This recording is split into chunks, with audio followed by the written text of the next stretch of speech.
বড়ই দিয়ে ইফতার করেন না কেন? আঙ্গুর লাগবে কেন? খেলা হবে লুটপাটের বিরুদ্ধে। পালাবার পথ খুঁজে পাবেন না। আল্লাহ ছাড় দেন কিন্তু ছেড়ে দেন না। এক সময়কার ক্ষমতার দাপট আজ মাটিতে মিশে গেছে তাদের। ক্ষমতার চেয়ারটা আসলে কেমন জানেন? একবার বসলে মনে হয় এই চেয়ার আর কখনো ছাড়তে হবে না। তাই ধরাকে সরাগান করা মানুষগুলো যখন ক্ষমতার দর্পে মাটিতে পা ফেলতেন না, তখন কি তারা জানতেন তাদের শেষ পরিণতি কত ভয়াবহ হতে পারে? সময়ের চাকা যখন ঘোরে তখন রাজার সিংহাসনও ধুলোয় লুটিয়ে পড়ে। আজ আপনাদের এমন কয়েকজন মানুষের বাস্তব পরিণতি শোনাবো, যাদের ইশারায় একসময় দেশের বড় বড় রথী মহারথীরাও তটস্থ থাকতেন। তাদের প্রোটোকল, গাড়ির বহর আর টাকার পাহাড় দেখে মনে হতো এরাই হয়তো দুনিয়ার স্থায়ী অধিপতি। কিন্তু আজ তাদের পরিণতি শুনলে আপনিও অবাক হবেন।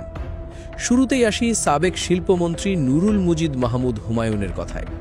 একসময় তিনি ক্ষমতার এমন এক শিখরে ছিলেন যে সাবেক প্রধানমন্ত্রীর সবচেয়ে কাছের উপদেষ্টা সালমান এফ রহমানও তাকে স্যার বলে ডাকতেন। আবার তিনিও সালমান এফ রহমানকে স্যার ডাকতেন। এই স্যারের আদান প্রদান থেকেই আন্দাজ করা যায় তারা ক্ষমতার কত কাছাকাছি ছিলেন।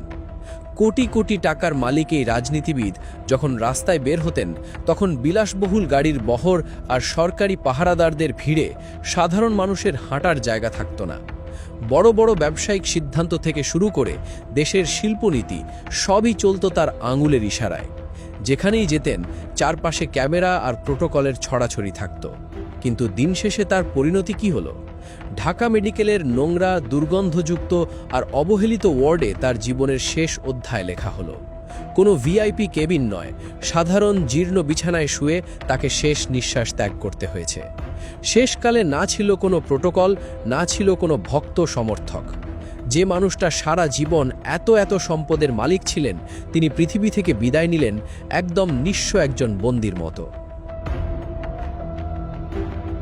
সাবেক অর্থমন্ত্রী আবুল মাল আব্দুল মুহিতের কথা মনে আছে নিশ্চয়ই, যার সাংবাদিকদের কোনো প্রশ্ন পছন্দ না হলেই তিনি রাবিশ বলে উড়িয়ে দিতেন। তার এই রাবিশ শব্দটার কারণে অনেকে তাকে রাবিশ মন্ত্রীও বলে ডাকতেন। যখন তিনি মন্ত্রণালয়ে থাকতেন, তখন সচিব থেকে শুরু করে বড় বড় আমলারা তার চারপাশে মাছি পড়ার মতো ভিড় করে থাকত। কোন ফাইলে সাইন হবে, কোন রাস্তা দিয়ে তিনি যাবেন, এসব নিয়ে সারাক্ষণ একটা হইচই লেগে থাকত। রাষ্ট্রীয় বড় বড় সিদ্ধান্ত তার হাত দিয়েই পাশ হতো। কিন্তু জীবনের শেষ দিকটায় এই মানুষটার কি হলো? সেই জৌনুস, সেই দাপট যেন কর্পূরের মতো উবে গেল। অসুস্থ অবস্থায় হুইল চেয়ারে করে তাকে বইমেলায় নিয়ে আসা হয়েছিল। যার আগমনে একসময় রাস্তাঘাট বন্ধ হয়ে যেত, সেই মানুষটার চারপাশে কোনো সাংবাদিকের ভিড় নেই, কোনো আমলার তোষামোদ নেই। একসময়ের দাপুটে অর্থমন্ত্রী শেষ বেলায় হয়ে পড়েছিলেন বড্ড একা, বড্ড নিঃসঙ্গ। ক্ষমতার আলো নিভে যাওয়ার পর মানুষের জীবনের আসল রূপ ঠিক এমনই হয়। এখন যার কথা বলবো তাকে নিয়ে গত কয়েক মাসে বেশ ভালো রকমের সমালোচনা হয়েছে। তিনি হলেন সাবেক বিচারপতি শামসুদ্দিন চৌধুরী মানিক। বিচারকের আসনে বসে তিনি এমন সব মন্তব্য করতেন যা নিয়ে সারা দেশে তোলপাড় সৃষ্টি হতো। নিরপেক্ষতার ধার না ধরে তিনি প্রকাশ্যে রাজনৈতিক বক্তব্য দিতেন।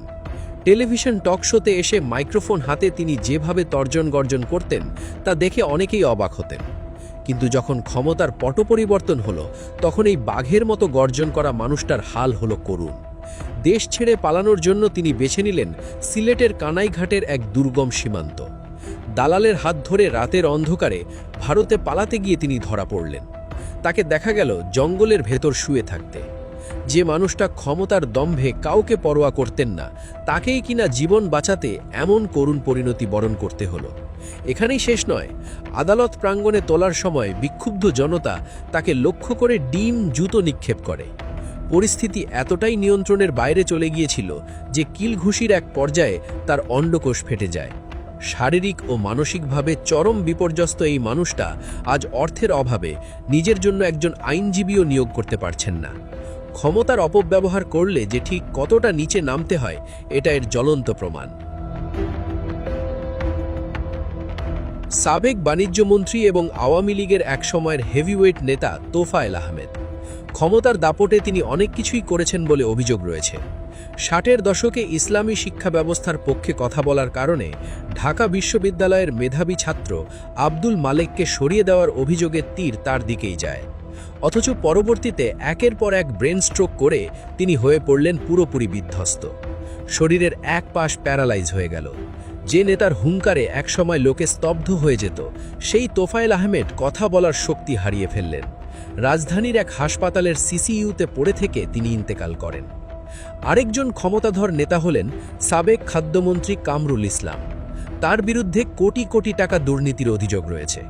যখন তিনি চেয়ারে ছিলেন তখন সাধারণ মানুষ তো দূরের কথা, বড় বড় নেতাদেরও তার কাছে ঘেঁষার সাহস ছিল না। সবসময় একটা ধরাছোঁয়ার বাইরে ভাব নিয়ে থাকতেন।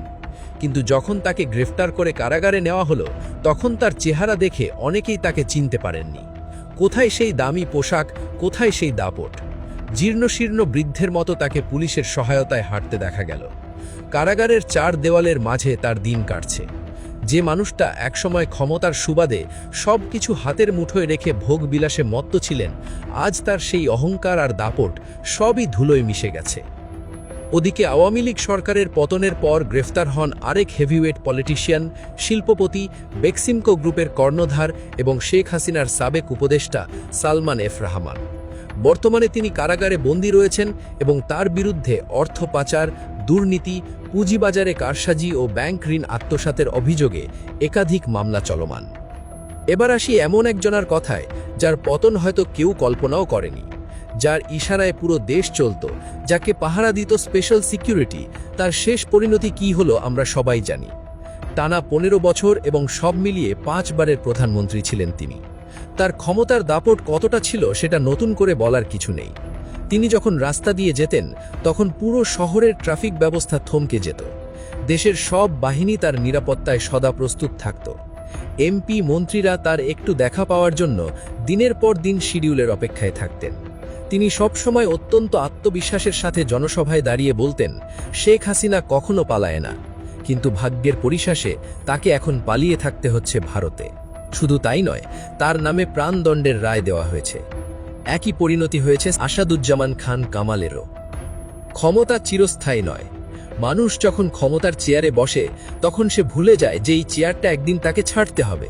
সে মনে করে তার টাকা, তার প্রোটোকল আর তার পেশি শক্তি তাকে সব বিপদ থেকে বাঁচাবে। ন্যায়কে অন্যায় আর অন্যায়কে ন্যায় বানানো তখন তাদের কাছে একটা সাধারণ খেলায় পরিণত হয়। কিন্তু অন্যায় আর অহংকার করে কেউ কখনো শেষ পর্যন্ত শান্তিতে থাকতে পারেনি। ইতিহাস বারবার প্রমাণ করেছে দাম্ভিকতার পতন অনিবার্য।